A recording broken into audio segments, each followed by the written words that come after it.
Hello, everyone, and welcome to the Spurs Up Show, best Gamecocks podcast on the internet. Today is Thursday, March the 25th, 2021. On today's show, I break down this weekend series, guys. The fifth-ranked Florida Gators come to town to take on the Gamecocks in a best-of-3 series at Founders Park, guys. We'll break it all down in its entirety, talk Florida pitching and hitting. Also on the South Carolina side of things, a new weekend rotation. We'll also talk what to watch for. Key player of the weekend is, again, the Gamecocks. Welcome the Florida Gators to Founders Park for a best-of-3 series. Also, news and notes to get into, your listener questions, and we do have a fantastic interview. Former Gamecocks football player and wide receiver Jason Barnes joined me to talk about his career at South Carolina. We also dive deep into Shane Beamer, the current state of Carolina football, all that and more, guys. We got a packed show here on a Thursday, and it's all brought to you by our friends over at Upstate Movers Group. Guys, Upstate Movers Group, superior moving service. They bring care and attention other companies can't offer because they're just too busy maintaining trucks and profiting off of them instead of focusing on service. Guys, service is what separates Upstate Movers Group from the competition. They're not a trucking company. They're a moving services company, and they're also employee-owned co-op. Their movers are paid twice the industry average, and everyone on the crew is invested in your success. They have dedicated professional crew members, and they also offer black glove service. They offer end-to-end packing services, custom crating and packaging for special items, and cleaning services as well. They're founded by Greenville natives and University of South Carolina alumni, guys, so a Gamecock-owned small business. They also offer 20 years of project management moving experience, and they can offer logistics and solutions that traditional moving companies simply do not have the skills for. Guys, whether in the upstate or across the state of South Carolina, if you have any moving needs in 2021, be sure to check out our friends over at Upstate Movers Group. You can find them on social media at Upstate Movers Group, or of course, if you have any other questions, go to their website, upstatemoversgroup.com. That's upstatemoversgroup.com. Be sure to check them out and tell them Chris from the Spurs Up Show sent you. The show is also brought to you by our friends over at MyBookie. Guys, March is here. The madness has officially begun, and it's time for you to shoot your shot and score big on the nonstop action with MyBookie. Guys, you can select the winners from 63 tournament games in the MyBookie bracket contest for a chance at $10,000 in cash prizes. And guys, get this, it's only $1 to enter, guys. It doesn't matter whether you're filling out multiple brackets, betting the national championship winner, or simply looking for player and game props. MyBookie has you covered, guys. You can sign up today at mybookie.ag and use the promo code Gamecocks. Again, that's promo code Gamecocks to secure a deposit bonus up to $1,000. And guys, make sure you use my promo code so they know I hooked you up. Again, that's promo code Gamecocks to claim your first deposit bonus. Guys, college ball, NBA, NHL, no matter the sport, no matter the minute, MyBookie puts the action in your hands with in-game live betting. And with choices from thousands of lines and odds, you can turn any game day into payday. Guys, bet anything, anytime, anywhere with MyBookie. Let's get it.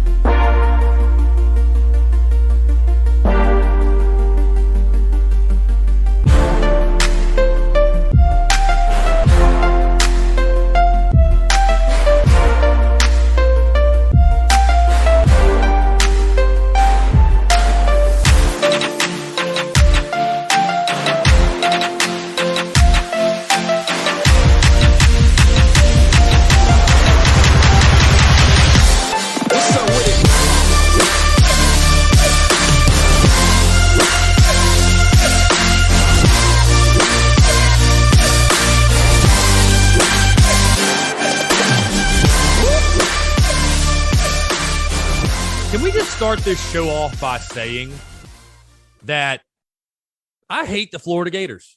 I really, really do. It doesn't matter the sport, doesn't matter the venue, doesn't matter the setting.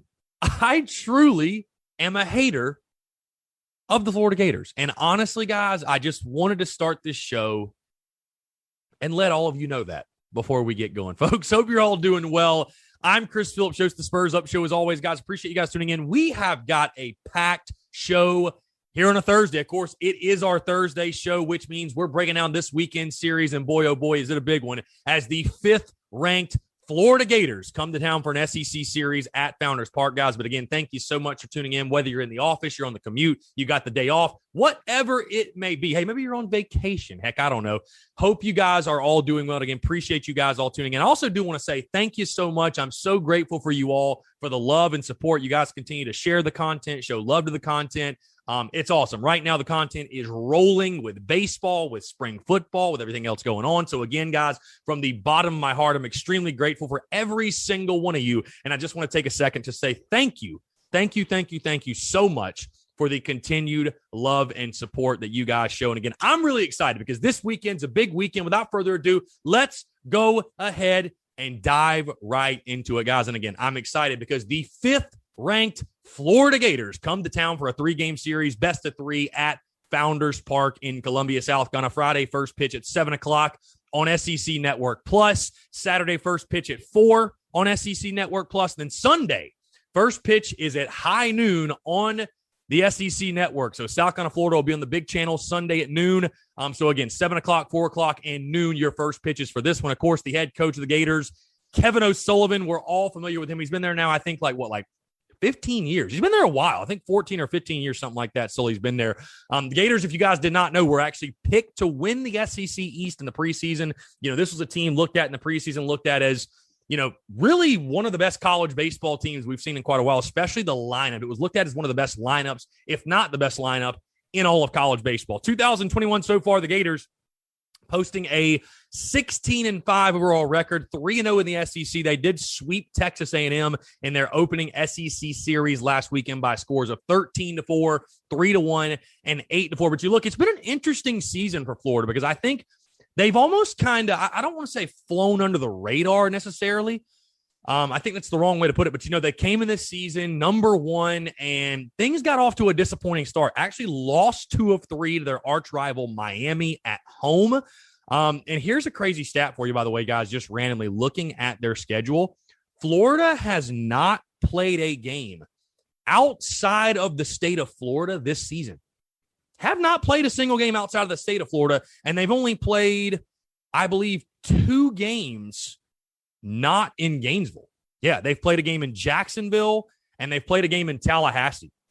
19 of their 21 games have come at home, and all 21 have come in the state of Florida. So, again, this weekend series will be the first time the Gators have stepped outside the state of Florida this season. But again, they sit 16-5 overall, 3-0 in the SEC. Let's take a look at the Gators pitching really, really quickly because, again, they are an elite SEC ball club, so they got elite arms, and that shows in the stat sheet as well. A 3.5 staff ERA, which, again, guys, like I told you, some would argue it's been a fairly disappointing start to the season for Florida. And I know the Gators faithful are not thrilled with that 3.50 staff ERA number, especially I know probably Kevin O'Sullivan's pulling his hair out because that is a guy, if you guys didn't know, his past, obviously being a pitching coach, he's a pitching guy. And again, he takes a lot of pride in that pitching staff down there in Gainesville. And they've got elite arms all over the place, though. Do not let that number fool you, that 3.5 staff ERA. Again, power arms. It is typical power arms in the Florida pitching staff. And again, another elite Friday arm the Gamecocks will see in Tommy Mace, guys. That being said, let's talk about that Florida Gators starting rotation, what they'll roll out there this weekend. Again, just like I mentioned, Friday, right-handed pitcher Tommy Mace, he's 4-0, the 2.10 ERA. On Saturday, they'll go with right-handed pitcher Jack Leftwich, 4-0 with a 1.71 ERA. And then Sunday, they'll go with the lefty, the southpaw Hunter Barco, 3-1 with a 5.26 ERA. But again, guys, this is just another typical Florida Gators pitching staff. Again, a lot of power arms, a lot of guys that can throw the absolute piss out of the baseball. And again, Tommy Mace is one of the best guys in the SEC, one of the top pitchers in the SEC, another elite Friday night arm. Again, is he on the level of Kumar Rocker or Jack Leiter? No, I wouldn't put him there. Again, I think those two guys are in a universe and in a stratosphere of their own. They honestly go beyond everything a college pitcher is and probably should be at this point. But Tommy Mace, certainly one of the top pitchers in the SEC. And again, the numbers show that. But overall, a really talented pitching staff in Gainesville they'll bring to Columbia. Let's look at the hitting side of things for the Gators, guys. They hit 302 as a team. So very, very solid across the board. Again, this was a lineup, guys, like I told you, that was looked at as possibly being the best lineup in all college baseball. Again, a 302 team average. They've hit 27 home runs on the season in 21 overall games, a 390 on-base percentage. So nothing crazy, really. Actually, a lower on-base percentage than Vanderbilt had coming into the series last weekend. And they're 11 for 16 in stolen bases. So again, a team that's fairly athletic, will run every now and then. But again, I would not say that is their strong suit, if you will, as a lineup. Let's look at the players to watch for, just a few of them for Florida, guys. And you've got to start, when you talk about this Florida lineup, you've got to start with outfielder Jude Fabian. Jude Fabian, the preseason all-conference player of the year, hitting 289 right now, got off to a really, really slow start, but they've stuck with him. They haven't taken him out of the lineup. He's played every single game this season. He's starting to come around, starting to swing it a little bit better, hitting 289 this season. But even with that being said, he's got 8 home runs, 23 RBIs, guys. This dude is an absolute stud and somebody the Gamecocks are going to have to deal with effectively this weekend to have a chance. So again, outfielder Jude Fabian, certainly somebody to watch for. Catcher Nathan Hickey. And again, one thing I'll mention with this Gators team, really, really talented young players. They got a lot of good freshmen, and Nathan Hickey certainly one of them, hitting 347, 4 homers, 22 RBIs, and is really, really good behind the plate for the Gators. And then infielder Colby Halter, another true freshman. He's hitting 348, 3 homers, 20 RBIs. So again, 1 through 9 down the lineup. Again, it's a typical Florida baseball team. They're extremely talented. They're extremely athletic. They've got power arms. They've got guys that can hurt you in the lineup. They're well-rounded all across the board. Again, Kevin O'Sullivan has done a great job in building that Gators program. All right, let's move to the South Carolina side of things, because again, there are a lot of storylines and there's a lot of things to talk about. We've got to start with the updated weekend rotation, guys. Normally, I kind of skate through the rotation because it's the same week after week after week. In case you missed it, that is not the case this week. Mark Kingston, with his media availability on Wednesday, told the media that this will be the rotation. Friday, Saturday, the exact same. Right-handed pitcher Thomas Farr, right-handed pitcher Brandon Jordan going Friday, Saturday. Sunday is the big TBA. TBA for the Gamecocks on Sunday. And Mark Kingston basically citing that, the way things are trending and, we don't know who it may be. We think Julian Bosnick has thrown well. He's not injured, by the way. He made sure to make clear that Julian Bosnick's not hurt, no blisters, nothing like that. But he basically said with the way things are, quote unquote, trending with the pitching staff, and that Brett Kerry would be someone who'd be an option. And they have some other guys, whatever. I think what this means, guys, and again, that moves me right into what to watch for, because that's got to be the lead storyline coming in this weekend, is that Sunday TBA. Just what does that mean for the Gamecocks starting rotation, and what did Mark Kingston mean in his comments? I think this is what he meant when he said, from what we've seen and the way things are trending. And I'm surprised because I really thought they would not have such a quick trigger with Julian Bosnick. Because, this is a guy, listen, his first 16 and 2/3 innings pitched of his career didn't even give up a hit. So the guy has thrown a lot of quality baseball. But back-to-back starts, he has struggled. And we did talk about this in the preseason, guys, that, there are guys on this staff that are capable of stealing jobs, that are capable of stealing that Sunday role. And, we said before the season even started, if one of these guys were to slip up, you got guys like Brett Kerry, Will Sanders, Andy Peters that are going to be waiting in the wings, licking their chops to get their opportunity. And I think when you look, Julian Bosnick, he hasn't been terrible by any means, but hasn't been great. Just call it for what it is. Has not been great the last 2 outings. Got roughed up a little bit in Texas for sure, and got touched up again at Vandy. And so I think Mark Kingston and staff, they're looking at this thing and they're saying, you know what? We got to go with the hot hand now. We got to make this change now. We cannot sit there and wait. And you don't want to say concede the Sunday game, because, again, I think if Julian Bosnick got the opportunity, I think he'd throw well. I'd like to believe he'd throw well, but I think they're just looking at all options right now. I think Mark Kingston is a guy who has a little bit of a quick trigger. I think you see that in the Gamecocks starting lineup. I think you see that a lot in the lineup when you see guys shuffling around. We're seeing it at third base right now. I think he's a guy that has a very, very quick trigger when it comes to changes like that.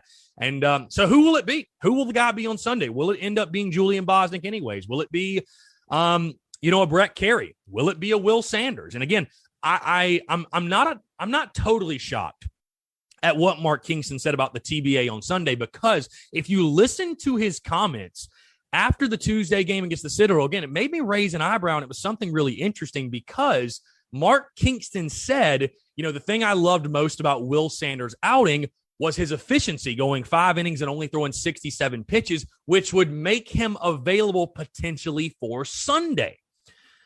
And so when Kingston said that, I thought to myself, wait, why specifically Sunday? Are they going to start him Sunday? Are they considering starting him Sunday? So again, I think it's going to come down, guys, honestly, between Will Sanders and Brett Kerry. And I think you could make a strong case for both. Brett Kerry, you saw what he did last weekend against Vandy, right? He's a guy, you know what you're going to get out of Brett Kerry. The stuff is really, really good. He attacks the strike zone. He throws a ton of strikes. He's going to battle. He's a bulldog on the mound for you. He's a competitor. He's pitched a lot of big innings for South Carolina. And then Will Sanders, who, obviously had his best outing ever as a Gamecock. Again, was it against the Citadel? Yes, but still had his best outing as a Gamecock by far on Tuesday. 5 innings pitched, 10 strikeouts, gave up just the 1 hit and 1 run. But the stuff is there. I mean, Will Sanders, when you think of a typical weekend arm, you think of a guy like Will Sanders. He's got the build. He's got the stuff. He's got an electric fastball. He's got devastating breaking stuff.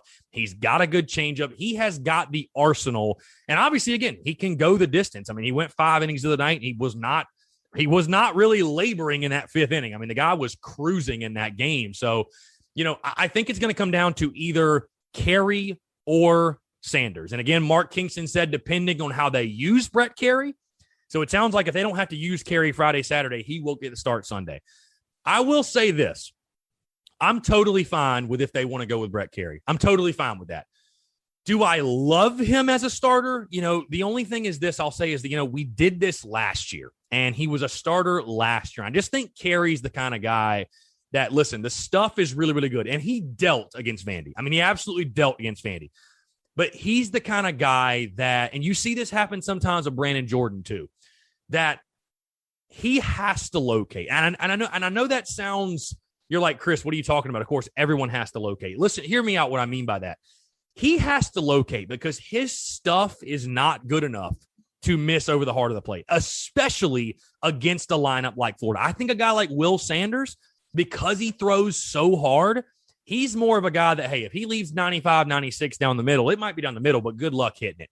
Brett Kerry, it's more so like if he has an off day, his floor is a lot lower. Let me put it that way. I think his floor is a lot lower. Brett Kerry, I think, works really, really well in a smaller sample size in an inning, 2 innings. And again, that's not to say he cannot be successful as a starter. I'm not trying to say that. I would feel very confident. I feel confident every single time Brett Kerry takes them out. I'd feel confident if they want to start him. I'd be totally fine with that. But again, if I had to pick one of the two guys, I don't know. I mean, I there's things to like about them both. The only thing that concerns you about Will Sanders is he is a true freshman, and putting him on that spotlight, putting him on that stage, do you feel comfortable? Hey, if you split the first 2 games, do you feel confident starting the true freshman in the rubber match? Or would you rather go with a guy like Brett Kerry, who again has been there, done that? He's thrown big innings for you. He's been in those situations. Again, it'll be really interesting to follow. It'll be really interesting to see. And then again, what does this mean for Julian Bosnick? Where does he go? Does he slide to the midweek, God forbid? Does he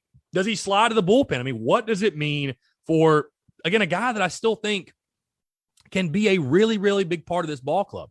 And I will say again, I'm surprised to see them making this move this quickly. I thought they'd give him at least one more start. I thought they'd give him this Sunday game. If he didn't perform well, okay, time to pull the trigger. But you know what? I just think that this is a coaching staff that is taking a step back, looking and saying, you know what? We've lost back-to-back series. We got a big home series against Florida that I think if you win 2 of 3 could serve as a spark plug for your season and really, really spark things for the positive going down the road and all that good stuff. And I think they're saying, no, we got to make the move now. We cannot wait. We got to make the move now. And I mean, I respect it either way. I mean, if they want to go ahead and make the move, I totally respect it, which they obviously are with it being TBA on Sunday.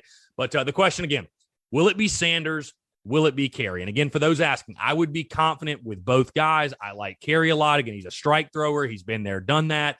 Obviously, what he did last week at Vandy against a really talented Vandy lineup, I would feel good about him starting that Sunday game. And then Will Sanders, the guy who, like I said, I think he's going to be your Friday night guy, guys, next year. Like, I think he's your Friday night guy next year. So I'd feel confident with both these guys. It'll be very interesting to see and follow along and see who Mark Kingston and Skylar Meade settle on for that Sunday spot. With that being said, guys, something else I'm watching for, we're talking about the starters. What does this mean for the closer role? Because Brett Kerry opened the season as your closer. And I will say this, I think another reason why they're making this move and why they're considering moving Brett Kerry to the starting rotation once again, And hear me out, because I think the closer role, having a closer, is very, very important, especially at the major league level when there's so many close games. But have you really had the need for a closer this season outside of the Clemson game, the first game when Brett Kerry actually blew the save? I mean, has there been, there haven't been many save opportunities in this season. There really haven't. There haven't been many opportunities for saves in this season. So I think that, Mark Kingston and Skylar Meade are taking a look at it and they're saying, okay, we're getting to game 3 in weekends, and Brett Kerry is not even pitching up until that point.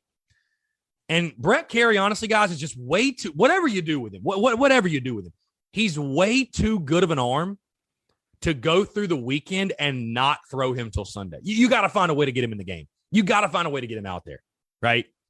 So I think that's one of the reasons, too, they're making the move, is that the closer role has paled in comparison to the importance of that Sunday starter role. Like, you really, closer hasn't been an issue this season. It hasn't. It just hasn't really even been utilized.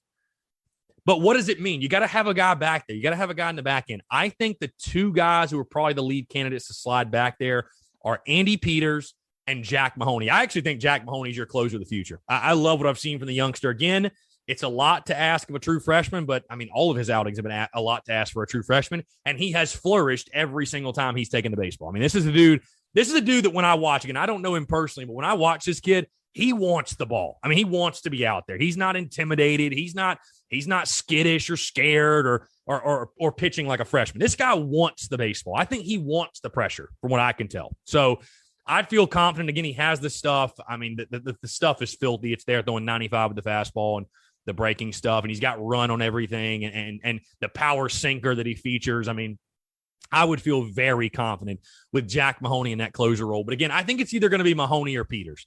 And I'd probably side with Mahoney because, again, Peters has been so good for you in long relief that I'd probably side with Mahoney in this one. But again, I think it just simply comes down to, and I know I'm spending a lot of time talking about the pitching, but, it is the most important. It is the most important. I think it just really comes down to how can we best utilize our best guys on the weekend? How can we get these guys in the game, get them involved, make sure they all pitch, and get the most out of them, because it's going to help our team. It's going to help our ball club. How can we do that? How can we put the pieces in place to spell success for our ball club on the weekends? Something else I'll be watching for, again, guys, sticking to the pitching side of things.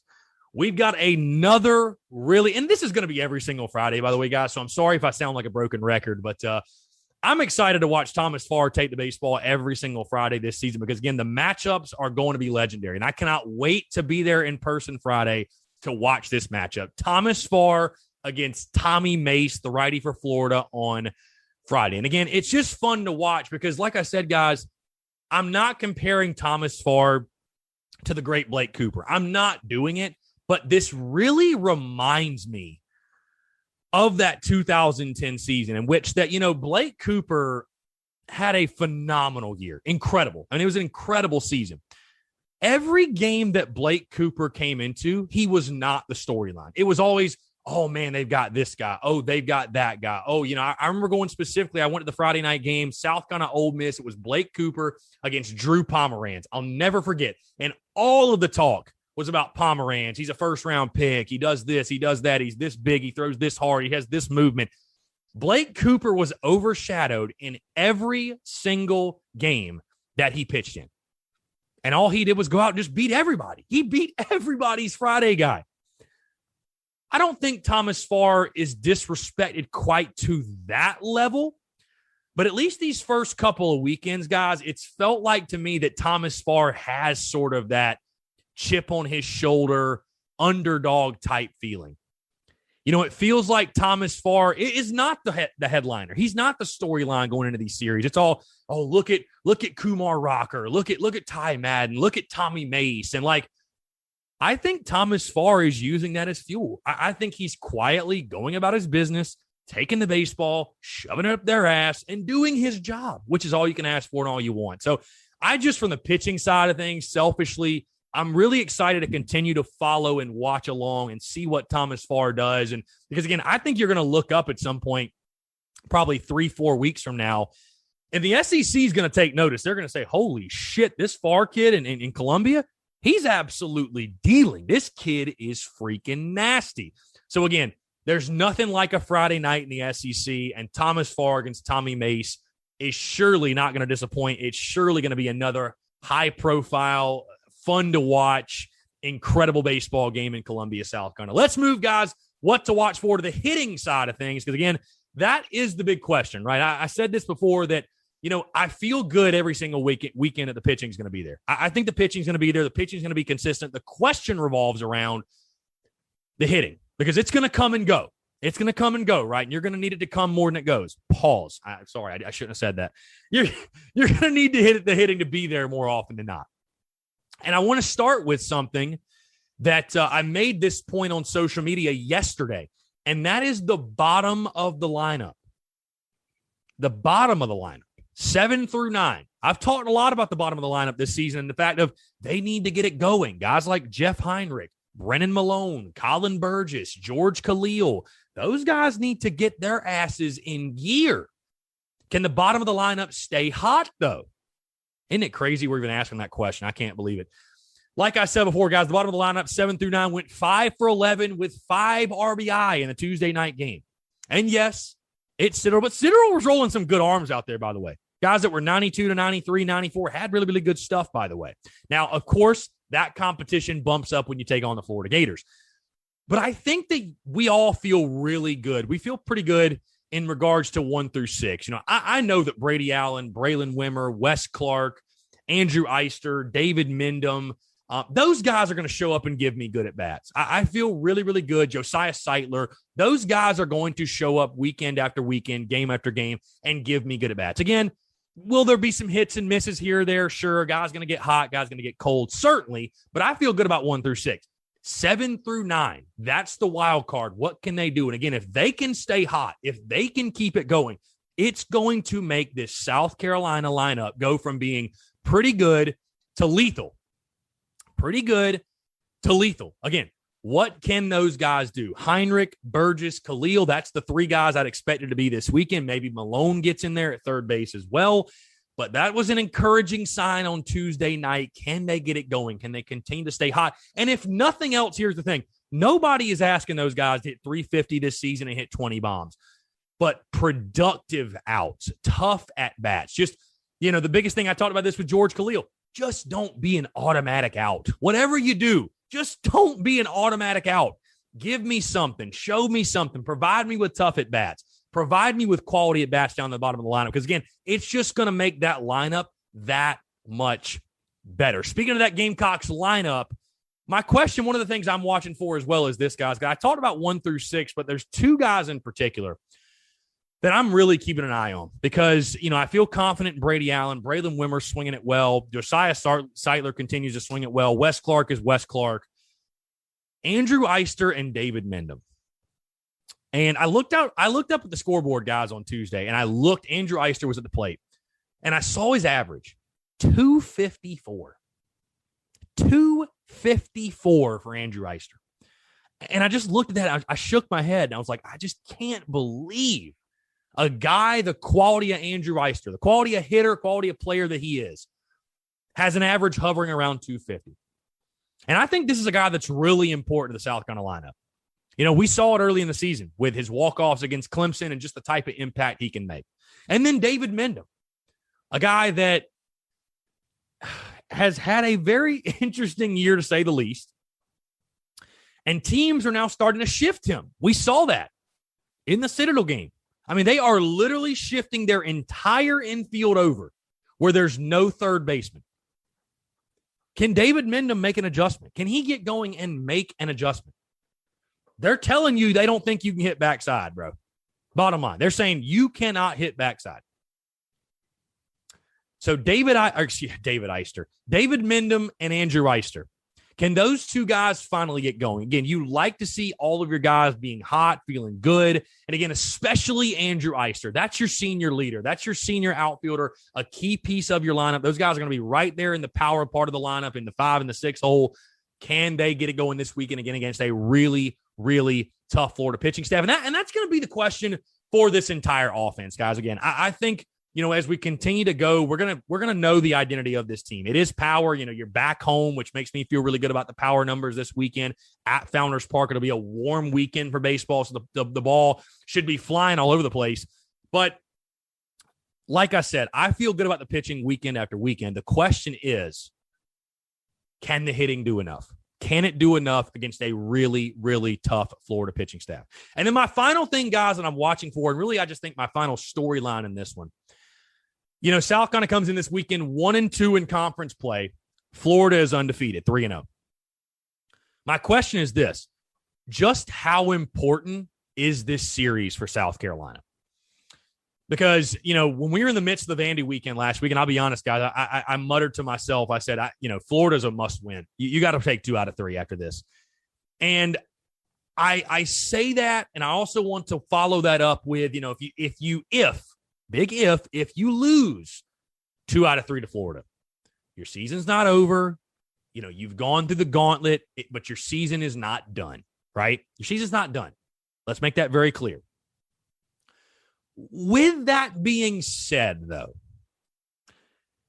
you get the Gators at home, right? You've had a rough last 2 weekends against Texas and Vandy on the road. Just like any other sport, it is paramount that you protect your home field. And again, I know Florida's ranked 5th in the country. I know they've got talent all over the place. They've got guys who throw the piss out of the baseball. They've got hitters all up and down their lineup that can swing it. I totally get it. But I just think that for the momentum of this season and to really get things going in SEC play and to really spark your season, is this a must win? No, it is not. I think must win is far too strong. But with that being said, I think this one is really, really, really important. Again, you're at home. You've got a little bit of momentum once again, winning back-to-back games. And, people are still questioning the legitimacy of this team, which, again, I think is wrong. I think this is a good ball club. It's not a perfect ball club by any stretch, but it's a good ball club. It's a quality ball club. But at some point, we can continue to say that over and over and over, and we can talk about this guy and that guy and these guys in the lineup and these guys in the pitching staff. But you got to go put it together and go win games. That's what it's come down. That's what it comes down to, right? You got to go win series. You got to find a way to win series. And when you're at home, and this is a Florida team, by the way, guys, that I've been able to, for whatever reason, I've watched a fair amount of Florida baseball this year. I don't really know what it is, but I've watched them in the midweek, if nothing else. And I know the midweek is totally different than the weekend. We all know that. But I've gotten the opportunity to watch Florida this year, and listen, they're very good. They're very good. They've got talent over the place, but they're not unbeatable by any stretch of the imagination. They're not. This is a very gettable Florida team. But the importance of this series, like I said, you lost 2 of 3 to Vandy. I think we can all live with that because of what they offer on the mound. But coming home, you're in your backyard, you're at Founders Park. It's always big when South Carolina and Florida play. These two teams, these two programs, in baseball especially, do not like each other. Like I told you guys, I hate Florida. I despise Florida. I don't like the Gators. I have no love for the Gators, especially in baseball. We all know the history with the 2011 College World Series final and all those intense regular season matchups, and we all understand that. But for this season, like I said, guys, it's not a series where if you lose 2 out of 3, your season's over. It's not must win necessarily, but man, would it ever be big to take 2 out of 3 it would just be a huge kick in the rear to your season. It would be a huge bolt of confidence and excitement and saying, okay, here we go. Here we are. We're a legit ball club. We're going to put our foot down. We're going to make a statement.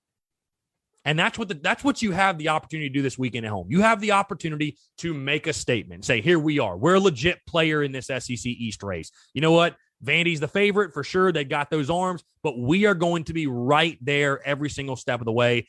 And I think when you look at a season and you talk about the potentials of hosting and making the postseason and where are you going to fall, it's a series like this that the difference between hosting and being a 2 or 3 seed somewhere, the difference is winning 2 out of 3 or losing 2 out of 3 in a weekend like this. It really is, in my opinion. So, again, a huge series. Anytime the Gamecocks and the Gators step foot on the baseball field together, you can always be assured there's going to be dramatics. No question. And, by the way, here's an interesting storyline. Because the SEC season got taken away last year, the last time these two teams met was the 2019 season, guys, if you remember, in Gainesville, when South Carolina lost Game 3 on a walk-off home run to lose the series. So, again, I wonder, Wesley Sweat was the one that gave up that home run. I'm sure there's guys on that roster who still have a nasty taste in their mouth from that experience and would love to return the favor to Florida. All right, guys, let's move into the key player for this weekend. And I'll save you guys the dramatics. Again, you talk about this starting rotation. You feel good about Farr and Jordan. My key player of this weekend, though, is right-handed pitcher Brett Kerry. Again, I don't know if he's going to get the start Sunday. I have no idea. He might not. But either way, I think that this staff is going to make it a point to use Brett Kerry and to get him the baseball and to have him make an impact. So whether that's on Friday, whether that's on Saturday, whether he starts Sunday, Brett Kerry is going to pitch some very, very big innings for South Carolina this weekend. I feel confident in saying that. So, this is a team, no question, you're going to lean on your pitching staff. I think that certainly we'd love to see the offensive explosion, but especially in SEC baseball, man, it's not going to be a 12-10 game. I mean, these are going to be tight, low-scoring games. Pitching is the name of the game, pitching and defense. And when you have a guy like Brett Kerry that can sort of do it all, he can close the game, he can do middle relief, he can start, he can do everything. I think this is going to be a guy that South Carolina turns to. I would almost guarantee you guys, if South Carolina, let's say Friday, let's say it's 2-1 in the 7th, I'm guaranteeing you Brett Kerry is going to be the first man to get the baseball. He's going to be the first guy out of that bullpen, and they're going to say, you know what? We're going to ride you out the rest of the way. Get us home to victory. Get us home to the promised land. I promise you that's what's going to happen. So my key player of the weekend, again, right-handed pitcher Brett Kerry. I think he's probably going to be the most important player this weekend because I just think this staff is going to do everything in their power to give him the big innings. They're going to give him the big innings, whether that be starting on Sunday, whether that be closing down a game on Friday or Saturday. Brett Kerry is going to be responsible for either winning or losing a baseball game this weekend. I 110% guarantee you that. So with that being said, guys, that's going to wrap up my series preview. The Gamecocks taking on the 5th-ranked Florida Gators this weekend. I will have my official prediction on tomorrow's show. And I'll be honest with you guys, I don't have a clue at this point which way I'm going with it. I really don't. I keep going back and forth. I think it's a great opportunity for South Carolina, especially again at home. You're at Founders Park. It should be a fairly good crowd. I'm planning on being there, but again, it should be a good crowd. It should be an electric atmosphere for college baseball. And man, I only wish we could have a capacity crowd at Founders Park. But either way, it's going to be a fantastic weekend. And I keep going back and forth. I think both teams are really quality. I think both teams are very comparable in many different ways. But should be a lot of fun. So again, my prediction will drop on tomorrow's podcast in case you're interested in wondering and knowing who I'm picking in the series this weekend. All right, guys, before we get to our interview, let's talk a little bit of news and notes, and then we'll get into your listener questions, guys. Pro Day happened yesterday, and just a couple of quick notes from guys that performed at Pro Day. I'm just looking at the stats here really quickly. Let's see.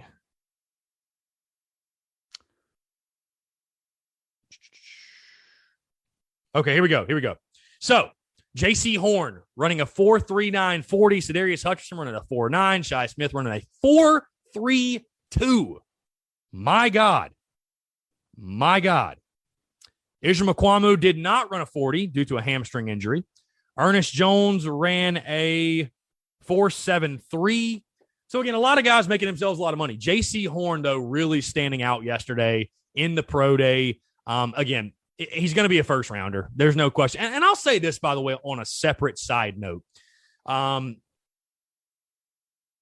Is Jaycee Horn my favorite Gamecock of all time? No, he is not. I'll just be totally honest. He's not. But if you're one of those people that every time we throw up a piece of Jaycee Horn content, or, you always feel the need to comment on Jaycee Horn content, whether it's from us, whether it's from, the school, whether it's from a different outlet, whatever.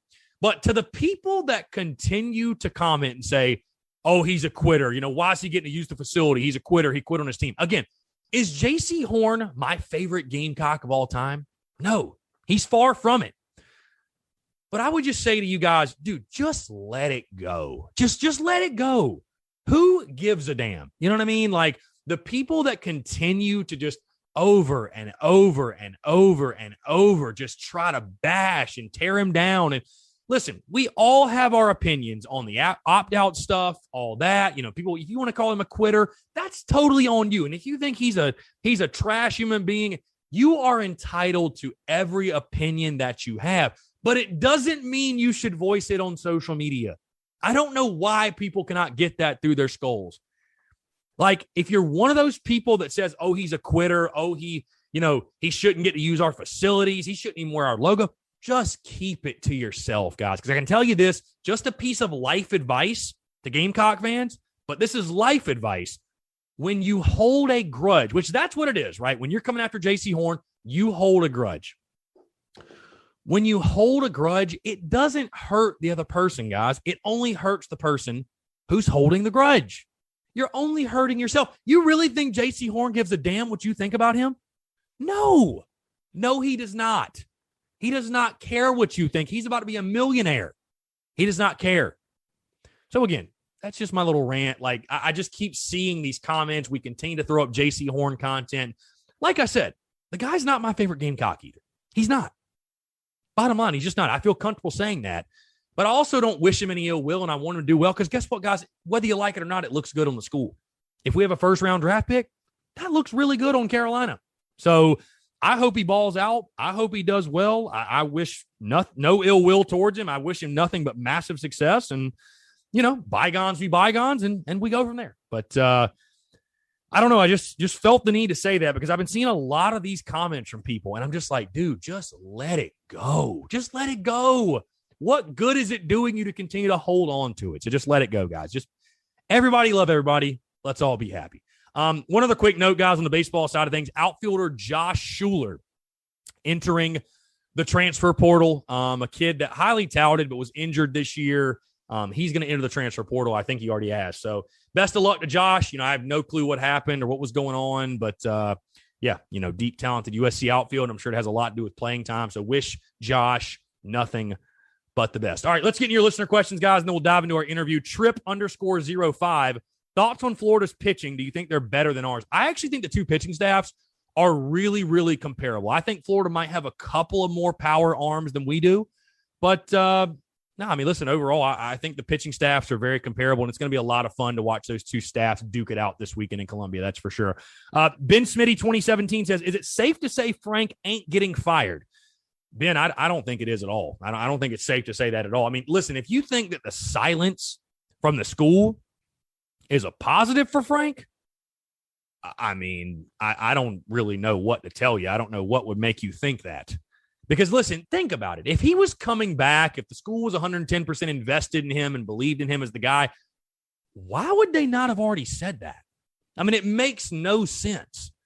And again, where there's smoke, there's fire. And all the smoke around him, looking for another job, and USC doesn't want him back, there has been an absurd amount of smoke. So am I saying for certain one thing or another thing's happening? No, I am not.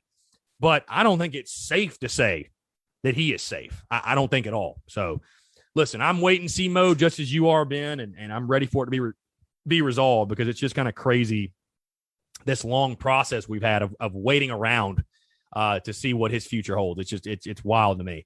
Last question, DBush_, who you got money on in the NCAA men's tournament besides Gonzaga? You know who I think be a really good sneaky pick? Alabama. I really do. I think Alabama would be a good sneaky beat. But I will say this, my champion, I picked Gonzaga. I mean, how can you go against the Zags? How can you go against them? So, good question. But guys, appreciate the questions. Appreciate you guys engaging now. Don't go anywhere. We got a great conversation, great interview. Former Gamecocks wide receiver Jason Barnes, guys. Really excited for you guys to hear this again. His perspective on his playing days. And, of course, Shane Beamer. He was there when Coach Beamer was at South Carolina, so really good stuff. But, again, guys, thank you so much for tuning in. That's going to do it all for me, guys. Like I said, continue to show love, support the content. We got the content rolling here this week. We'll be live for the Daily Crow today and tomorrow, of course, podcast more, and then we'll go into the weekend with the South Carolina-Florida series. But again, guys, thank you so much for the love. That's going to do it all for me. Now, enjoy this interview with former Gamecocks wide receiver Jason Barnes.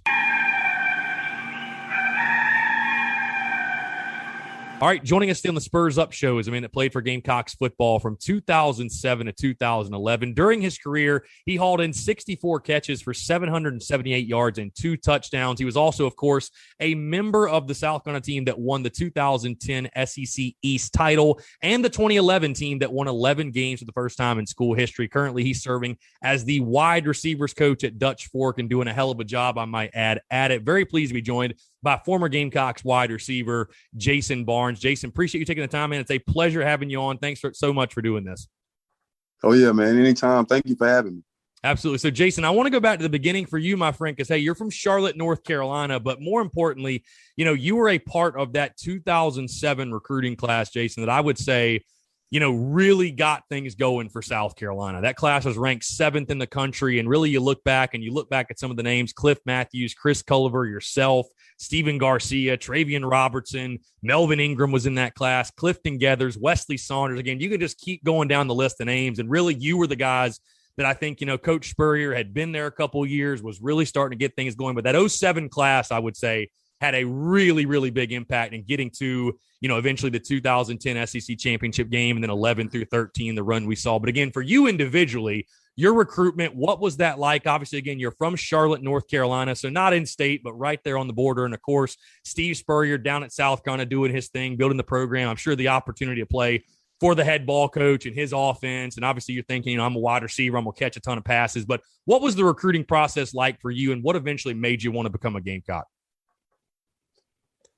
Oh, well, I always I was Coach Knotts was real heavy a part of my recruiting process, and it was something that we both wanted to keep very simple. I wasn't a guy that really liked all the attention that comes with it. So at a very early age, we both agreed that we would keep it between North Carolina and South Carolina. So it's kind of had a top two before I even got a scholarship offer from those universities. So when I finally was able to get those offers, it was pretty cool because it was something that we had already planned. And so I just kind of kept it simple the whole time. And Coach Spurrier being there was a huge plus. He knew he was going to throw the ball a lot. North Carolina wasn't too far away from home, and South Carolina wasn't too far away from home. So that was kind of the things that was really important to me, catching a lot of balls, obviously, and being close enough to my family where they could come watch me play. And obviously want to help turn the program around, because both programs were kind of not in the best situations at that point. And I kind of wanted to be a part of changing that. So that was the things I was looking at in my recruiting process.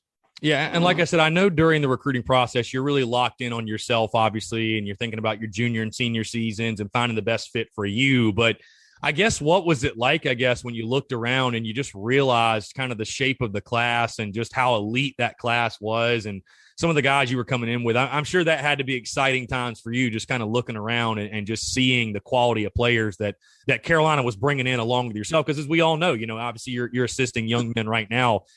Good players want to play with good players. You know what I mean? They want to play together and do special things. And again, I'm sure that had to be something that really excited you when you looked around that 07 class and were like, we may be able to do some special things with this group of guys.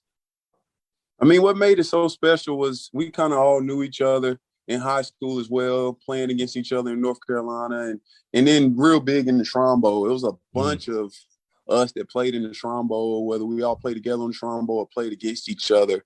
So we were all able to get to know each other that week of the Shrine Bowl. So, I mean, the South Carolina program had great coaches. It was just missing those those players that was coming from those winning programs and was ready to change that thing around together. And we was kind of together before we even got there. So when we got there, it was kind of like, all right, let's get to work. We talked about it and we said what we was going to do, and now it's time to get it done. So it was definitely pretty cool coming in with a great group of guys like that. It had like 5 4-star receivers come in on that class, a great quarterback in Garcia, great running backs, and great defensive players. Just we had everything. So and we knew that. The coaching staff knew that. We knew that we were going to build something off that. So it was pretty cool to be a part of. Yeah, now I got to ask you about Coach Spurrier, of course, Jason, because you were a wide receiver, and I've had a couple of your former teammates on, and probably most notably that talked about it most openly was Mo Brown, and Mo's a character, obviously, but I've heard some horror stories about playing wide receiver for Steve Spurrier in the film room. And, it's funny because everybody, when they think of Coach Spurrier, they think about, how tough he is on quarterbacks, and if you throw an interception, you make a mistake. If you drop a pass, I mean, it's just about damn near as bad, I would think, as if you're a quarterback and you throw a pick. Just talk about your first interactions with Spurrier and then playing for him, because again, it's funny. We've all seen like the videos of Coach Spurrier. He'd actually get out there and do it. Like he'd show you how to run the route, or at least try to. He'd show his quarterbacks how to throw. And I mean, again, you're laughing. He's a character. Like there's no other way to put it. Again, he would berate, absolutely just leave you feeling that big in the film room if you messed up. But obviously, he got the most out of his guys. But Coach Spurrier, the experience you had playing for him, what was that like? Man, it was never a dull moment around that guy. That man was something. He'd come over to the individual, and he'd be trying to show us how to do a release if we're going against press, and it was just so funny. The funniest story I got about him is when one time we was in the meeting room, and usually we all kind of set, like the quarterback set together, the wide receiver set together, the O-lineman set together, running back set together. And the quarterbacks kind of set on the front row and wide receivers on the second row and running backs and O-line kind of set in the back somewhere. So this one day, Cal Nunn, who was the O-lineman, decides to sit on the second row. And Coach Spurrier usually sits on the first row with the quarterbacks. Cal Nunn decides to sit on the on the second row, and halfway through the meeting, we're going through practice or something, and Cal farts behind him. So Cal farts, and then Cal starts laughing a little bit, and Coach Spurrier turns around. He got so mad. That's not funny. He got so mad. Get from around me. He kicked Cal out of the meeting room because he farted. It was always things like that happening, whether he calls Garcia up to the board to draw a play and coach it, and Garcia doesn't say something quite right. He gets so mad. That dude, he's a perfectionist though. He wants things done the exact way he teaches them, the exact way he's thinking. He wants you to think like him, and he always coached the little things. He found the smallest little details. Sometime I used to run and only one of my arms would be pumping. One time I hurt my shoulder and only one arm was pumping because my other shoulder was hurting and I didn't want to come out. And he chewed me out that next meeting. I was running a corner and I got open. And he was like, "What are you doing? Your arms aren't even pumping." Oh, man. I can sit here and tell stories all day about that guy. That guy there is a trip, man. On that note, I'm curious for you, Jason, because, again, I'm sure it had to be funny because I think specifically while you were there, I think it was about a month or two ago, I had Chris Smelly on the show. And, of course, I've talked to Garcia and whatever, but it just had to be entertainment for you guys to watch the musical chairs at quarterback from afar. Because I've talked to both Smelly and Garcia about this game, and I know you remember this, but the 2008 Arkansas game, and I was there when Steven Garcia and Chris Smelly literally interchanged every single play. And again, that's directly affecting you, though, at wide receiver. So I'm just like, obviously you can't really change up, the way you play the game, but how, I guess, was that tough on the wide receivers too? Like, literally sometimes play to play, not even knowing who the quarterback was going to be? I mean, not really. He kind of the way he did it in the game, he did it the same way in practice. So he told us what it was going to be in the game, and he said once a guy proves himself to be the number one guy, that's when we'll have a number one guy. But until then, we're going to keep rotating them in and out until we figure this thing out. So it wasn't really fun. It was kind of like you kind of as a receiver, you just worry about what you can control. It has nothing to do with you. You just go out there and get open, and the ball come to you. You try to make a play on it. But yeah, it's kind of like we get behind Garcia. Like, come on, dude. Like, let's get rolling. Like, get in a rhythm so you can stay in there. And then Garcia makes some mistakes, and then Smelly comes in there. Like, Smelly, come on, like, let's go. Like, so you're kind of trying to root both of them on. Like, right. Just supporting them both, just because they're both your brothers, and you want them to see both of them do well. And that's just what football is, competing. And Coach Spurrier, he truly believed in that. The best is going to be on the field. Until he realizes who the best is, everybody's going to play. So it's kind of, I respected it, man. Until somebody showed us that they was going to be the guy. Until then, we're just going to keep rotating. I kind of do the same thing with my 7-on-7 team. I do the same thing with my 7-on-7 team until I figure out who I want in there. I'm going to just keep rotating until some guys make plays. For sure. Now, I want to move to 2008, Jason, because that 2008 Ole Miss game in Oxford, that's basically known as the Jason Barnes game. It's kind of how fans look at it. I feel like you had 2 touchdown catches in that game. And I think back, man, one of them, I remember, I think it was the first one. You got damn near your head taken off. I still don't know how you held on to that ball, but I remember because I remember talking to Smelly about that. And he was like, yeah, I put it over the middle and about got him killed. But just talk about that game. I mean, what clicked for you, man? Because you were always a guy that was a pretty dependable wideout, dependable option out there. But that day, it just all seemed to work out, and you were, right place, right time. Ball came to you, and you made a play. And like I said, obviously you made some spectacular catches in that game. But what do you remember most from that game in Oxford? That big day for you? Man, I don't remember much. That hit kind of knocked the whole game out. I'd have to imagine. Yeah, I was about to say it's not surprised. Oh, man. Nah, man, it was a great play. It was Coach Spurrier's favorite play, Mills. He loved to run that play. We run the post and the dig combination.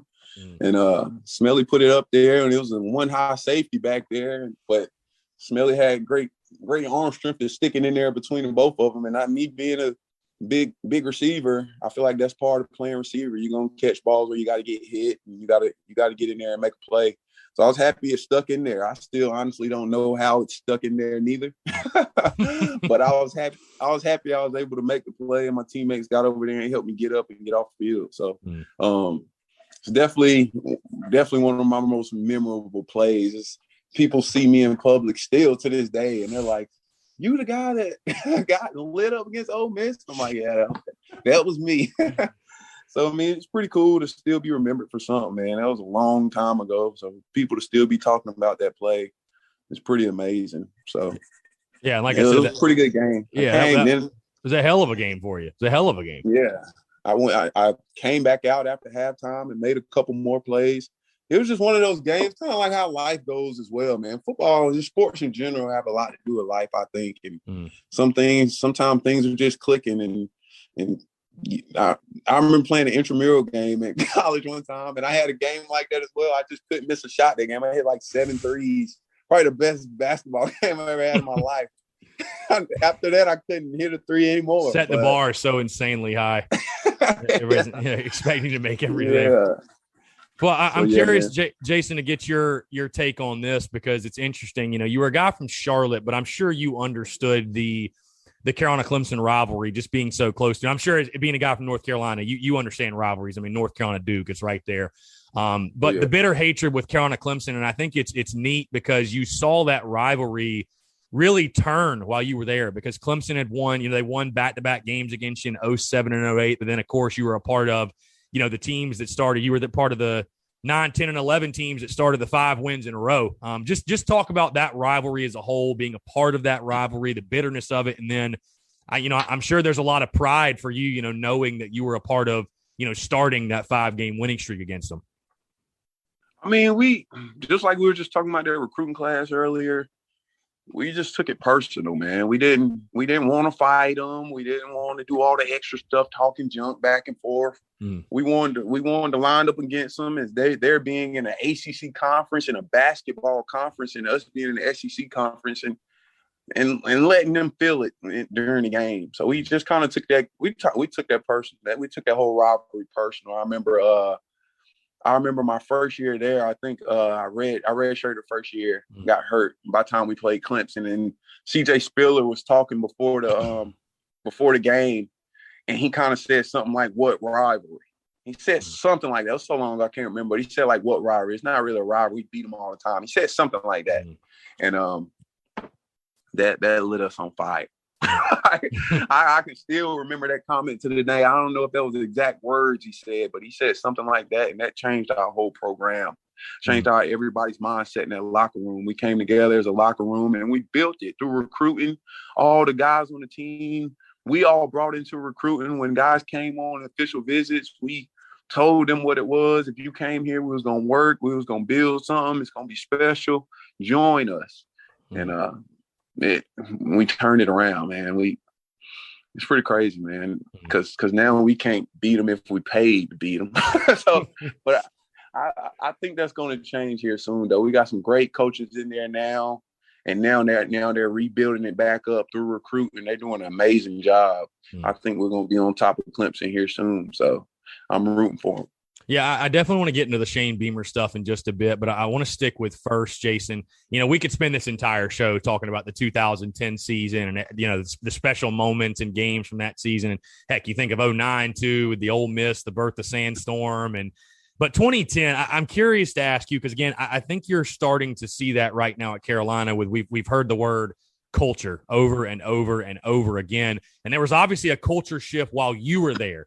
And that's what Steve Spurrier obviously built and was building when he got there. I'm curious, though, that 2010 season, obviously, you guys did really special things, went to the SEC championship game. If it wasn't for Cam Superman Newton, might have won an SEC title. But what do you think from when you got there as a freshman to that 2010 season? What changed the most? I mean, was just the culture that he was building, was it more so reinforced? Did you see a major culture shift from your freshman year to that? What that would have been your redshirt junior year, I guess? Or was it just as simple as you guys just continue to get really, really, really good players? Or was it a combo of everything I just mentioned?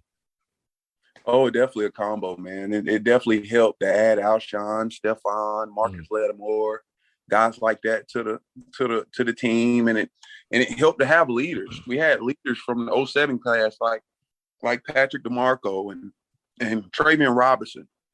We had guys like that, Cliff Matthews on our team that was strong character guys that was, you're going to do it this way if you're going to play on this team. If you ain't going to do it this way, then you can leave. We had guys like that in the locker room. So the 07 guys stepped up as leaders, and then we had those young guys like Alshon that was going to make mind-boggling plays every time the ball's in the air to him.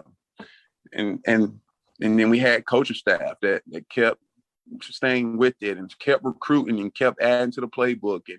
And then it just started rolling, man. And that season was very special. That season was very special. But Cam Newton was freaking incredible.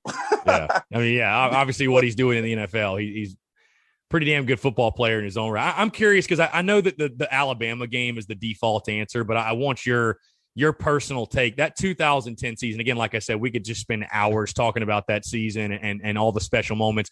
Is there a moment or game that stands out to you? If it is the Bama game, that's totally fine because, again, it's hard to beat that one. But I guess what stands out to you most from that 2010 season? Because, again, I feel like there were so many special moments from that year. It have to be that Bama game. Yeah, I mean, I feel like that's almost got to be the answer. I mean, that's just one of the most magical days at Williams-Brice I think any of us have ever experienced. It was it have to be definitely Alabama or Georgia. That Georgia game when Mo Brown went completely crazy that game, and it just all came down to Coach Spurrier coming to us before the game. Both of those games, I think he pretty much kind of said the same thing, but what he was saying was they're not world beaters. They strap it up the same way we strap it up. We're prepared. We got great players. They got great players. And it's going to come down to a couple plays or a couple mistakes we make. You make a mistake, that could cost us the game. So everybody kind of laid it on the line. Melvin, I remember before the game, Melvin yelled out. He yelled out before the game. Never heard him say this before, but he said, you can lay it on the line for your brother because your brother going to lay it on the line for you. And that just echoed through the locker room. Lay it on the line for your brother because your brother going to lay it on the line for you. And then you hear Terrence Campbell on the other side saying, never take a day off. We knew this was going to pay off. And we had things like that around this team, like strong values and guys sticking together. We were family. We were all brothers, and we all played for each other. When one person made a play, we were all – when Alshon made a one-hand play, you see me and Torrey on the other side jumping around like we just made a one-hand catch. You know what I mean? So we all saluted each other and cheered for each other, and we all helped each other get better. We built it in practice, helping each other with releases and helping each other with routes and showing each other how to get open. And we took it to Saturdays, man, and made it and turned it into a show. Now, Jason, this is switching gears a little bit, but I'm really curious to get your perspective on this, because I bet this comes up for you a lot in coaching now. But you mentioned Alshon, you mentioned Torrey, and of course, later in your career, again, the Alshon Jeffreys, the Ace Sanders, the Bruce Ellingtons, those guys kind of took center stage, and we're in the spotlight. If you were, and you were there, obviously, again, 10 and 11 as a senior. I don't know. You could maybe speak better to it. Maybe you didn't get the ball as much as you would have liked, but obviously being a senior leader on that team, I feel like it can speak to that. Even if you're not maybe getting all the catches you want or the touchdowns or whatever, you can still have a very big role on a team. And because again, at that point you were the veteran, and a guy like Alshon was the young buck, or Ace, he was the young buck. And I'm sure you were there along the entire time, kind of with your arm around around them, kind of teaching them and helping bring them up. And again, we all know the history of tradition with wide receivers at South Carolina and the history of that position. But just talk about that, I guess, as far as, on every single team, every single guy has a role, you know what I mean? And there's guys that I think we definitely are in a world. I'm sure this is something you battle, that, everybody wants to be the star player, the playmaker, whatever. And there's only one ball to go around, right? But you can still have a role. You can still make a positive impact. You can still positively help your team. And I think you definitely exemplified that while you were at Carolina. I say all that to say, just kind of talk about and reflect on being a leader on that football team for guys like Alshon, Ace, Bruce, and the rest of that wide receiver room. Oh, yeah, man. Those guys was very talented, man. Very talented. Came in with speed, hands, quickness. But a lot of them didn't come in polished. So they looked at me, because I came from a very special background of coaches I had routes and releases and all that type things, where a lot of guys didn't have the type of coaching that I came from. Mm-hmm. So they would see things that I did, and I was like, dude, how'd you do that? And I'd show, you know what I mean? I wanted to help everybody. I knew that was going to be a part of us changing this thing around. So anytime they would come to me and be like, man, show me that release, or help me run that route you just ran, I'd show them. And I think that was a big part of helping them grow to the players they would want to be. But it's funny you asked that, man, because I was telling my 7-on-7 team not too long ago, maybe a couple weeks ago, when we was at a tournament, and I had a couple guys complaining about not getting the ball. In my senior year, I think I had 4 catches the whole year, and 4 of those catches all came in the same game. So all the rest of the games, I didn't have a darn catch. So, and I told them what football is about is worrying about what you can control. You know what I'm saying? You're not going to always get the ball, but what you need to do is worry about. The reason I got a shot in the NFL was because, for one, I showed up to pro day and I did really well. But other than that, when those NFL scouts or coaches or GMs cut on the film to look at Alshon, they see number 4 on the other side open. Number 4 is going to be open. You know what I mean? I can't really control where the ball's going to go, but all I can do is worry about what I can control, and I can control being open, running routes on this side, making that DB think I'm running in and I'm running out, make them think I'm running out and I go in. So they cut on that film and they seen me open. So football is just about worrying about you can control. I couldn't really control where the ball was going, but I just wanted to make sure. And my dad always told me to make sure that I was open, man. And it's gonna be somebody that sees that, and it worked out almost exactly like my dad said. It's pretty crazy, but so I definitely none of those guys think anything less of me because I had 4 catches my whole year because I bust my behind every time we stepped on the field. I worked like I was the star receiver, whether we was in the weight room, whether we was in the practice or we was warming up or in the game. I walked around like I was that guy. and I still do. I don't know if I'm the best wide receiver coach in it, and maybe I am, maybe I'm not, but when you see me walking on the football field, you're going to be like, yeah, I don't know who that guy is, but he looks like he knows what he's talking about. So I definitely think that's part of it. But I definitely enjoyed playing with those guys. Just like they learned a lot from me, I learned a lot from them as well, man. I remember Bruce walked on the field straight from the basketball court and ran a dig without breaking down at all. Like, I never seen nothing like it. And we all looked at him and like, good God.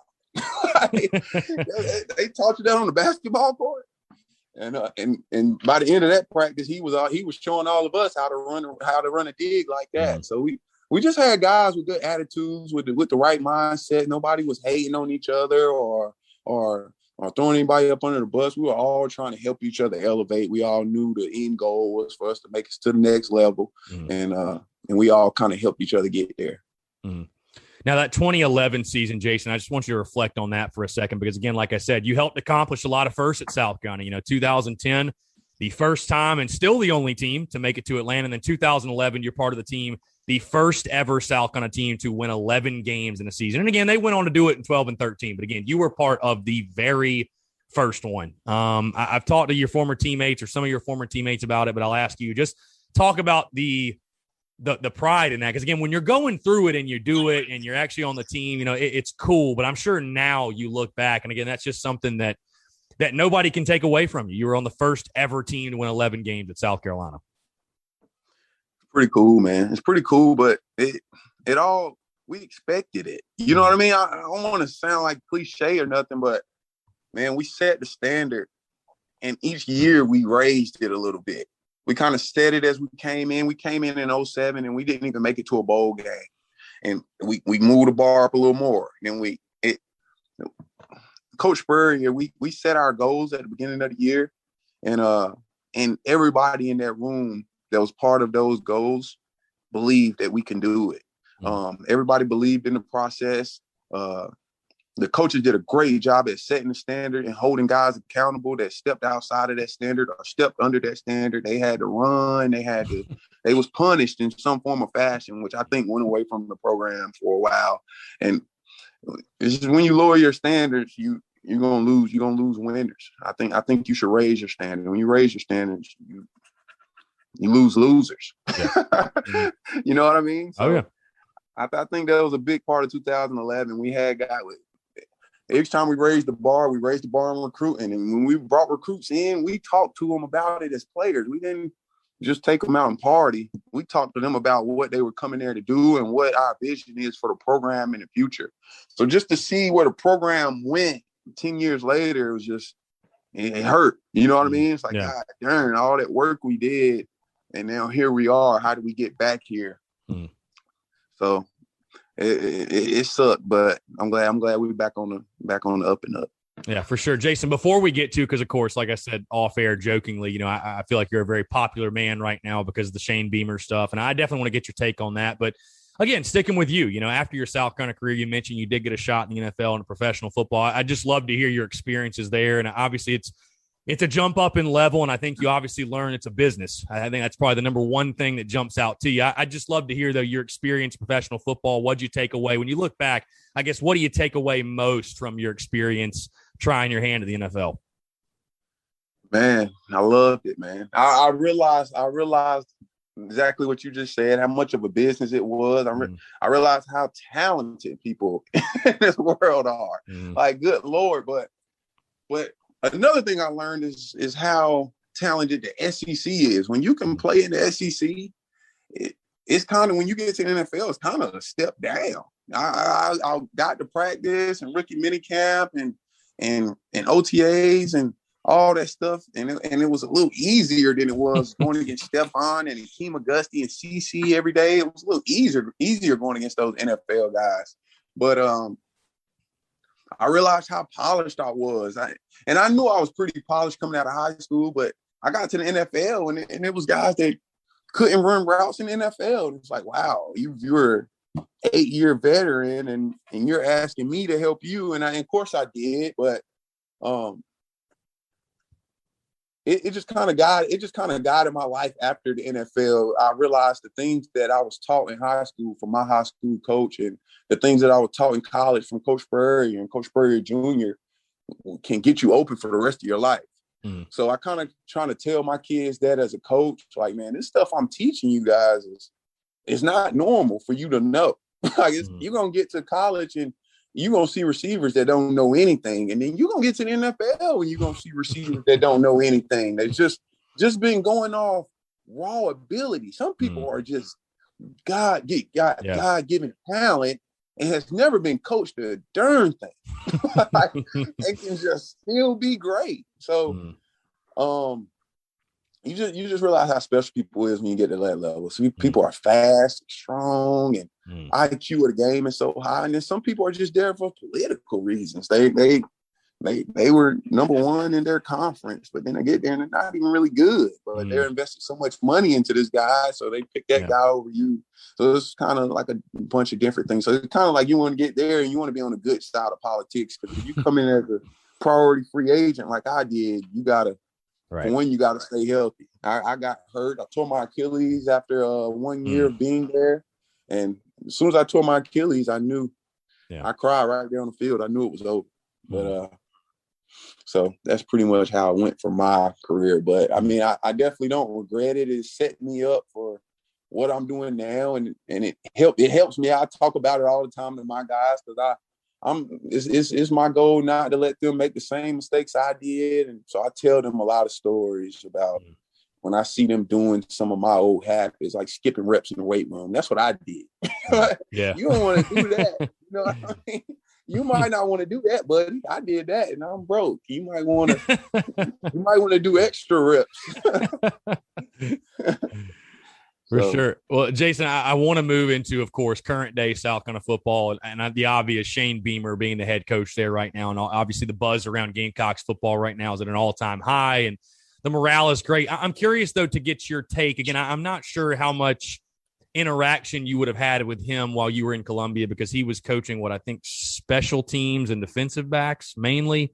And did he recruit you or no? Did he have a hand in that? No, okay. I don't think he was there at that point. But either way, just your memories of Shane Beamer from your time at Columbia. Again, I know you may not have had quite as many interactions with him as people may think, but what do you remember about Shane Beamer when you were there, if anything?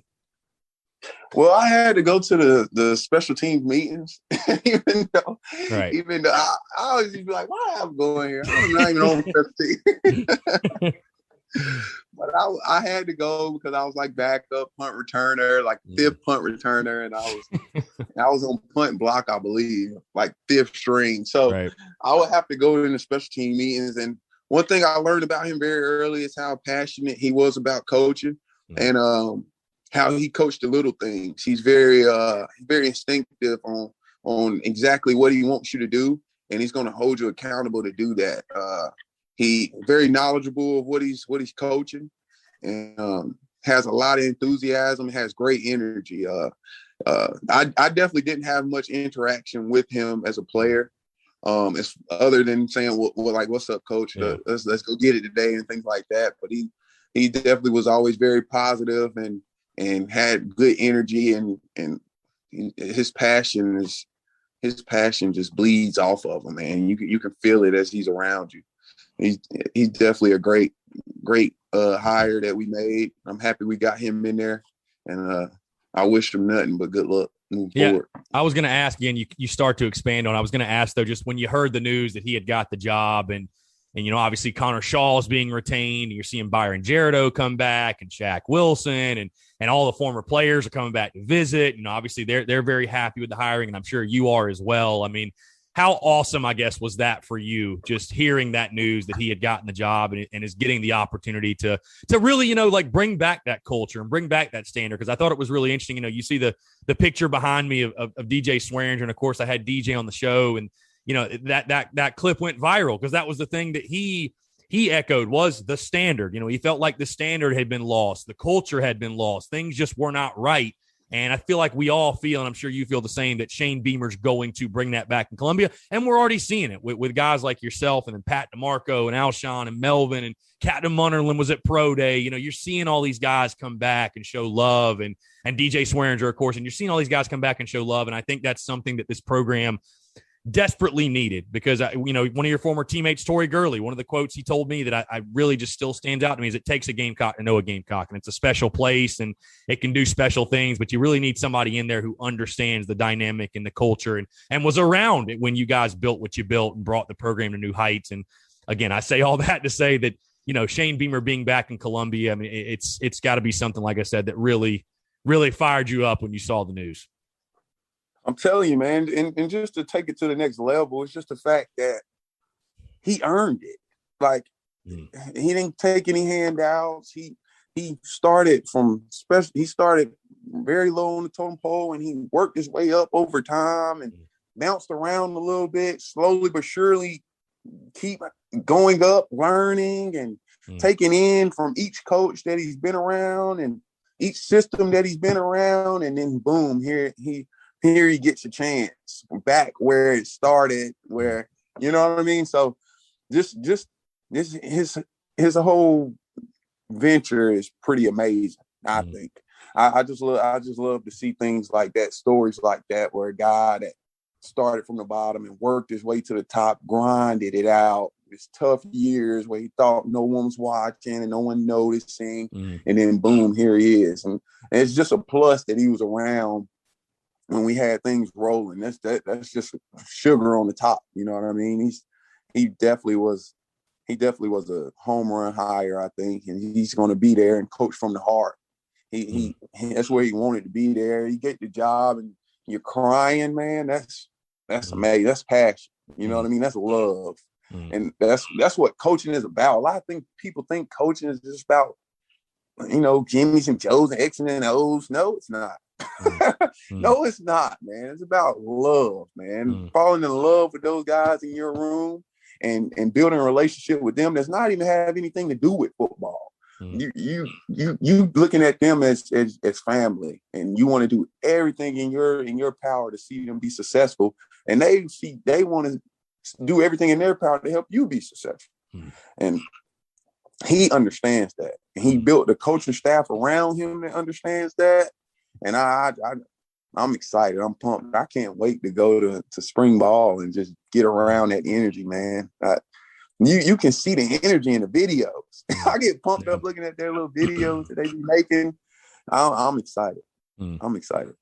For sure. I think something that's interesting, Jaycee, moving back to you mentioned the coaching grind and him working up the totem pole. You're kind of there yourself, I'd say, right? You're at Dutch Fork right now. You're the wide receiver coach. And obviously, like I said off air, you guys have been doing fantastic work. Bryce Thompson, obviously going to Tennessee, and Jalen Hyatt. And I was joking with you, but man, I hope with Shane Beamer now being in Columbia, maybe we can stop letting all these Dutch Fork guys go elsewhere. I mean, you got to help us out. No, I'm just kidding. But no, seriously, you've been doing a great job. Dutch Fork football, obviously, with Tom Knotts and what you guys have built at the program. But just kind of talk about, obviously, getting into coaching and working with him and the job you're doing there. I'm sure it's a blast for you because it obviously helps when you're really, really good. But you're doing your 7-on-7 thing too.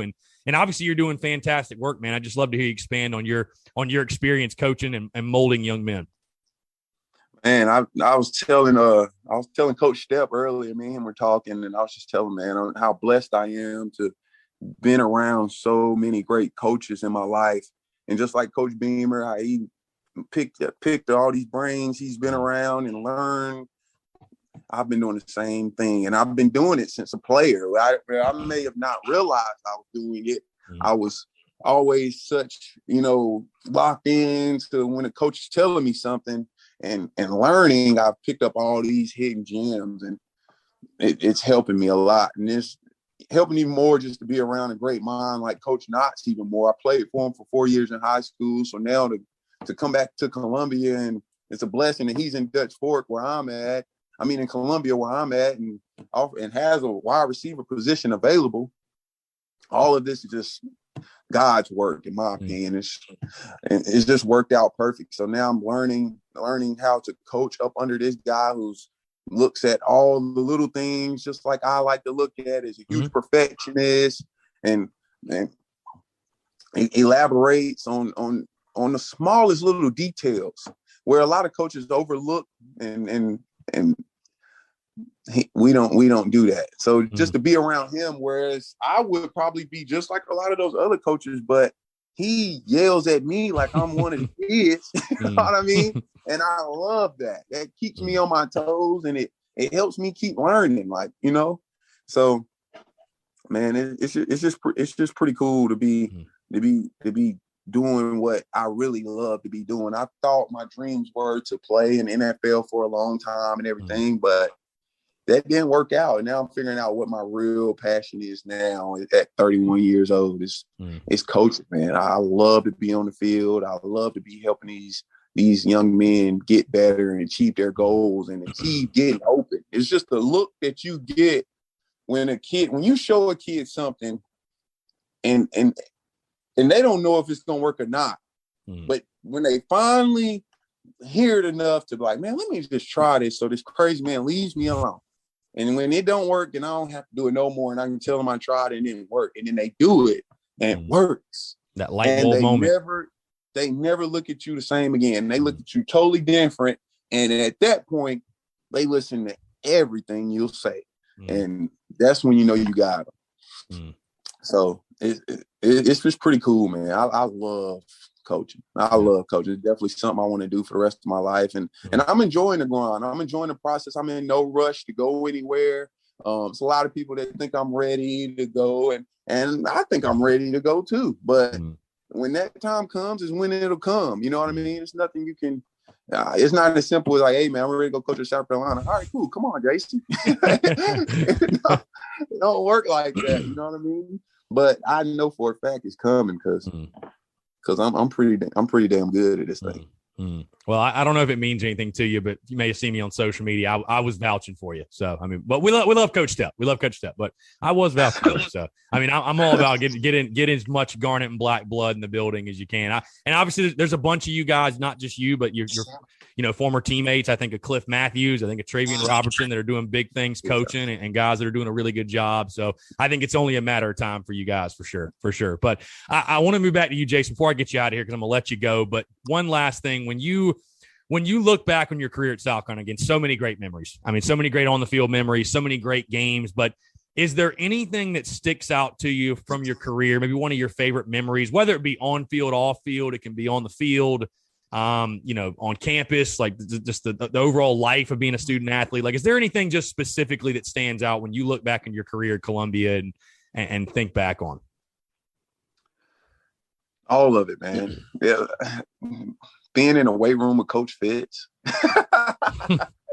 that sticks out the most. It's funny because me and him still talk on the phone and still have a great relationship. But being in the weight room with Coach Fitz, you like to think that a lot of times you spend you with the head coaches and your position coaches, but a lot of time, most of the time, you with those strength coaches. You spend a lot of time with the head strength coach and staff, and you're around there dragging. You know what I mean? So you build that family and that bond and everything. You build that with the strength and conditioning staff. So yeah, just running Dominators with Coach Fitz and the rest of the team. Dominators was one of the hardest workouts that is known to man. And we would have to do them every week, and each week the number would go up. And at the end, before camp, you would have to do 18 or 20 Dominators, and all of them were timed. And if you weren't able to complete them, then you just keep having to do them until you passed. And I will never forget Dominators in my life. Dominators is not something I'll ever forget, man. It was so mental to be able to get it done, and it was tough, man. It was tough. And the only way you were going to get through is your brothers yelling at you on the other end of the field. You see Cal Nunn down there on the other end of the field throwing up, and Tom's running down, and we got to run another one in 15 seconds. And you yell to the top of your line, "Let's go, Cal! Let's finish!" And Cal pops up out of nowhere, and he's on the line when the whistle blows. It's things like that you just never forget, man. Just a locker room. Sometimes I wish the world could come together like a locker room of guys who love each other did, man. The world would be such a better place if everybody could just come together out of love, you know what I mean? And driven for one goal. And so, yeah, dominators with Coach Fitz. That's something I would never forget. But other than that, it was just fun, man. Going out and competing with the guys every weekend. In the hot sun, it used to be so hot. We used to go out there. And camp and have to do yoga in the sun. And Coach Spurrier be out there with no shirt on. It's just so many things. So the legendary Coach Spurrier shirtless pics. Yeah. I'm telling you, we're like, why do we have to do this out here? Is it a cooler place we could go to do this? But Is it wild for you to go back and see like the facilities they have now? Because I remember talking to Tori and he was talking about like the bubble. You know what I mean? Like they have these they have the crazy indoor and the ops building, and like you guys were, I mean, the proving grounds and the bubble. I mean, that was it's wild to think. I mean, that's what makes it even harder to understand why they're losing and stuff. Like, what in the world? But to be honest, I haven't went and seen it yet. To be honest, me and Steph and Kerry was talking about it not too long ago, and they can't wait for me to come and show. And I'm gonna go up there to a spring practice, and that's when I'm gonna go see all of it. I can't wait to see it. But yeah, I can tell you, I've been there, man. It's pretty incredible. I'm not gonna lie. But you know what, man? I think what's cool though for you is you can take pride in is you guys, because of what you did, laid the groundwork for that. I mean, without your, because I really believe in, I know you agree, when you build a program, it all stacks on itself. And that's why I love getting the guys in from like the 90s. And it's like, without these guys, you wouldn't have had setting up for success like what you guys did. And obviously the same way now, but I really believe those teams you were on, what you guys did is the reason you have facilities like that. That's the whole reason you have that. So I know you take pride in that for sure. Oh yeah. I can't wait to see it, man. I can't wait to see it. Yeah, for sure. Well, Jason, this has been a pleasure, man. It's been a pleasure. It was great talking with you, and obviously keep up the great work. It was, I know I speak for all Gamecock Nation when I say it was awesome to watch you do what you did in Garnet and Black, and obviously great to hear about the successes you're having at Dutch Fork. And like I said, we'll continue to follow along, and hopefully, like I said, fingers crossed that the next big time wide receiver that comes out of Dutch Fork is a Gamecock. That's what I'm hoping for. Either way. But no, seriously, Jason, this was a pleasure, man, and obviously, we're all excited for Gamecocks football right now, but seriously, thank you for taking the time, and let's definitely do it again soon for sure. Oh, yeah. Thank you, man. Good luck with everything, and keep doing what you're doing. I love tuning into the show, and I got to get some gear, man. I appreciate it, man. Dude, I'm down. I'm down for sure. I appreciate it, man. He's Jason Barnes. I'm Chris Phillips. We appreciate you guys tuning in, and we'll catch you next time episode of the Spurs Up Show.